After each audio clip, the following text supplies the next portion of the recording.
Happy Sunday, everybody. It is Shatanice Reese. How are you? Today is day 5 of the resume and interview tips.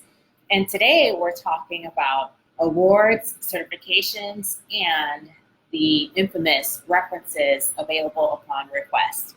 But before we dive in, let me tell you a little bit about myself for those of you who don't know me. As I mentioned earlier, my name is Shatanice Reese.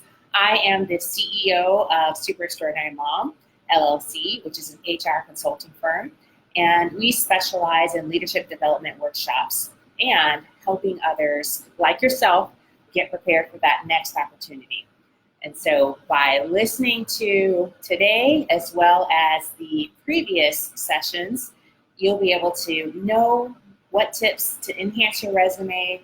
We'll also talk about the elevator pitch, as well as the perfect cover letter or the perfect components for a cover letter so that you'll be ready for that next opportunity. So it maybe have been a while before or since you've been interviewing.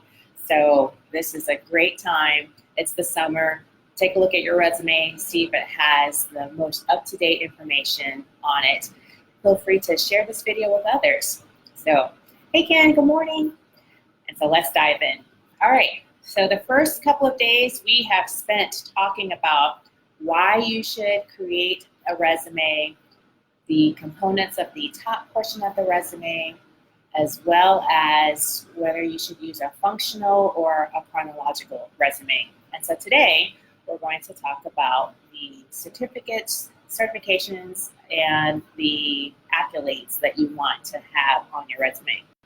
So you may be thinking, you know, Shatanice, I really haven't done that much. I haven't been in my career for very long, so I don't really have awards. If you're in that camp, that bucket, you have been recognized, I would imagine, for something. And so think about it. What is it that your company, your team, your manager has offered accolades, pats on the back, attaboys, attagirls for work that you've done? So my hope is that since you've been in that role, you have been recognized for something. You've done something, whether that's achieving certain weekly goals or monthly goals, or if it's actually creating or leading a certain process or a project. Those are all things that you should include in terms of recognitions. Now, if you've also received an award, absolutely include that. And that information usually is at the tail end of the resume. And so you have your contact information at the top. You have the body of the resume, whether it's chronological or functional, that highlights your background and the roles that you've held and where you've held those roles.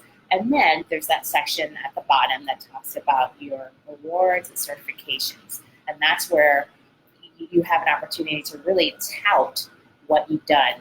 This is also a great place for you if you have specialized in any type of software that is pertinent to your particular industry, whether that's computer software or if you're certified.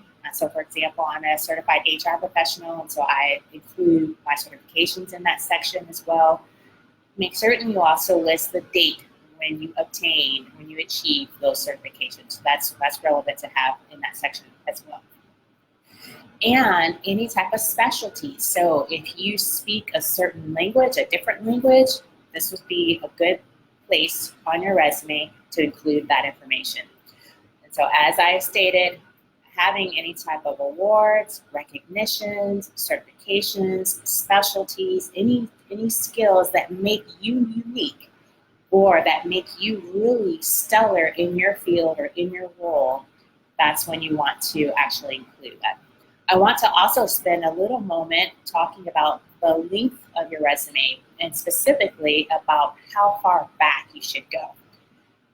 A general rule of thumb is no more than 10 years. Now, if you've been at a company for 30 years, absolutely include that. We want to show your tenure.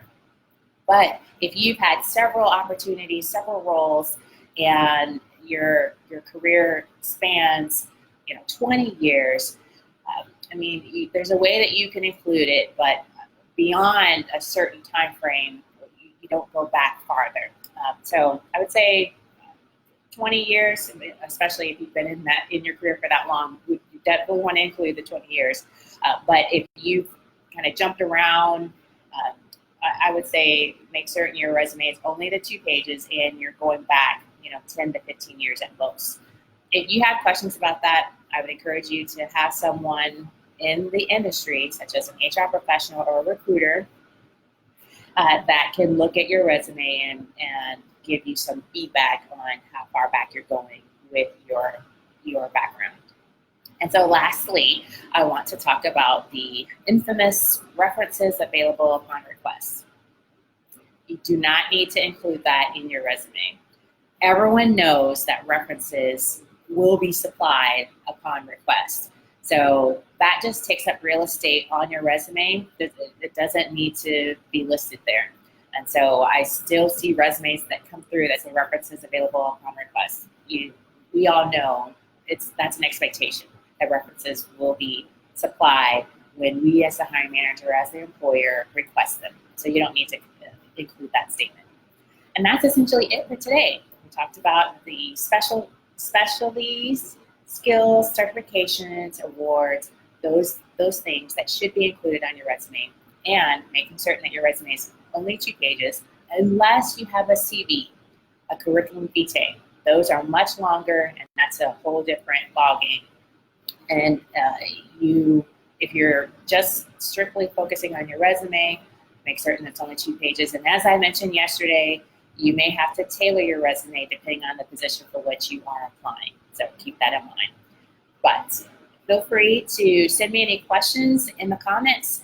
And if you're watching this on the replay, definitely let me know your thoughts. And if there's anything else that you'd like to have covered in these videos, I would absolutely include those. And if you'd like to work with me personally, let me know, send me a private message, and we can talk through what that looks like, what an hour session would look like. And so tomorrow is day 6, and we will be transitioning into cover letters. So you don't want to miss tomorrow. And as I mentioned, if you miss the other days, because today is day 5, feel free to check on Facebook or LinkedIn or Instagram or Twitter or YouTube. I'm all in those areas, and feel free to share.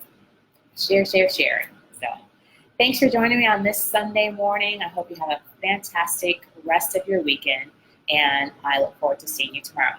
Bye.